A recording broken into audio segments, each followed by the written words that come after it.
Hey everybody, it is cold outside. My goodness, we have had a cold week, and I know that you have too, all over our country, because I've been following the weather, and I've been getting comments from you about how cold it is and how much snow you've gotten, and so it's just that time of the year, and so it continues to call for a good soup. And today we're going to make tomato basil soup. This is a recipe that my friend Hulaine gave me, and I do love it. I don't make it very often, but really I could eat it year round. I could eat it if it's hot weather, if it's cold weather, but it's especially good during cold weather. So let's get busy and get started, and we'll make it together. Okay, let's get started making our tomato basil soup. The first thing that I'm going to do is to show you what kind of tomatoes I'm using. I'm using crushed tomatoes, and this is a 28-ounce can, and I have 2 of these, and I've opened them, and these are fire roasted, and so they're going to have some little dark spots in it, and that's the roast that took place when the tomatoes were being fire roasted. So I'm just going to pour this in my blender. Even though it's crushed, we want to puree the tomatoes, and there's a little bit left in here, so just going to rake that out. You know, we don't waste anything at our house if we can possibly help it. Sometimes it happens, but we do our best to use everything that we've got. So now I'm just going to place my lid on my blender, and this is an old blender, y'all. It's probably as old as I am, and I'm just going to pulse it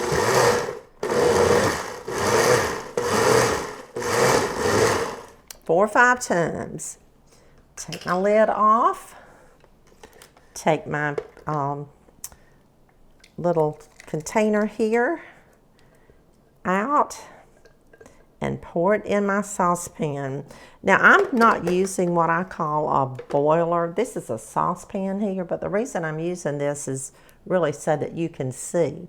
So now I'm going in with a second can of fire roasted tomatoes. Again, I'm scraping out my pan, my pan. How about that?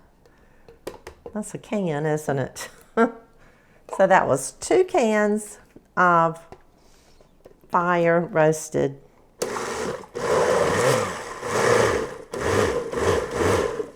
Now, this soup is so wonderful. My good friend Hulaine gave me this, and the last time that I made it was when, or made a video, it's been over 2 years. Our granddaughter Jamie Claire was here, and she was in the kitchen with me, and y'all, there's nothing I love any more than having my grandchildren in the kitchen with me. There's just something special about it, and all of you who have experienced know exactly what I'm talking about. Now, let's add 1 can of chicken broth. This is a 14.5-ounce can of chicken broth, and I'm just going to stir this around, mix it up, and we are well on our way to getting this tomato basil soup ready to serve. Well, this saucepan, boy, it's full too, isn't it?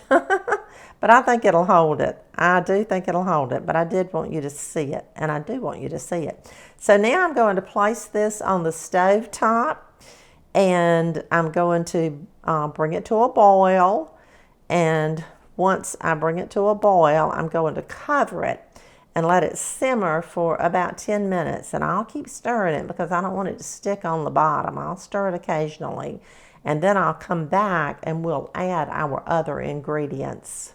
Our tomatoes and chicken broth has been simmering for about 10 minutes, and now we're ready to add our other ingredients. So now we need to add some basil. Today I'm using basil paste. Now, if you have fresh basil, please feel free to use that. You could use about 18 leaves, and you can just mince those. But I'm using the paste, and I'm using a heaping tablespoon. That's a good heaping tablespoon of basil paste this morning in my soup. So you can find this in the, that doesn't come out, did it? You can find it in the produce department in the refrigerated section of the produce department. So I like to keep it, and then I don't always have fresh basil, so just kind of stir that around a little bit. So because I don't have fresh basil in my refrigerator all the time, the paste keeps really, really well. Next, we're adding 1 teaspoon of sugar. 1 teaspoon of sugar. And to that, we're going to add 1 cup of heavy whipping cream. So we'll just measure out 1 cup. Ooh, that had a clump in it, didn't it? It smells good. I'd have to test that one because I don't know why that was that wide. So now we're pouring that in.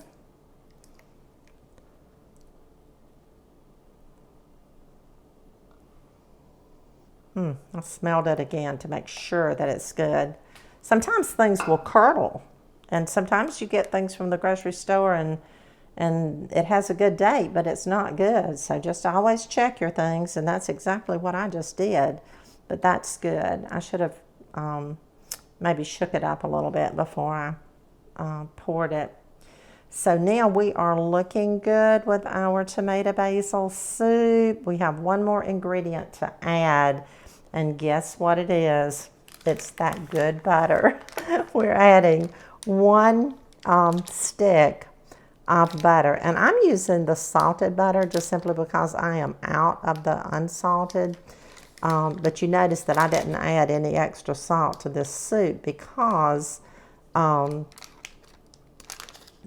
tomatoes had sodium in it, and the chicken broth definitely had sodium in it. And you can buy those products that are salt free. If you need to cut down on salt, then just be selective in your products. So now I'm just going to let this butter melt. I'm going to keep stirring it, and I'll put the lid back on mine and let it continue simmering for a little while. You want to serve it hot. This would be delicious with a grilled cheese sandwich. You can serve it with crackers if you want to make a little salad to go with it. Just whatever your heart and your appetite desires. Okay, friends, here you have it, fresh basil soup. I wish you were here to enjoy this with me. I just have some saltine crackers that I'm going to eat with mine today. So simple, so easy to make, and so quick. Okay, friends, that winds it up for us today on this cold Saturday morning. I hope that you have a wonderful weekend. I hope that you're all well, and that you stay well, and that you stay warm, and that you'll make some of this delicious tomato basil soup. You can tell it's so easy, and it's so, so delicious. So now let's taste it. You know, I'm going to get down here so you can see me. Look at that. Y'all, it's so good.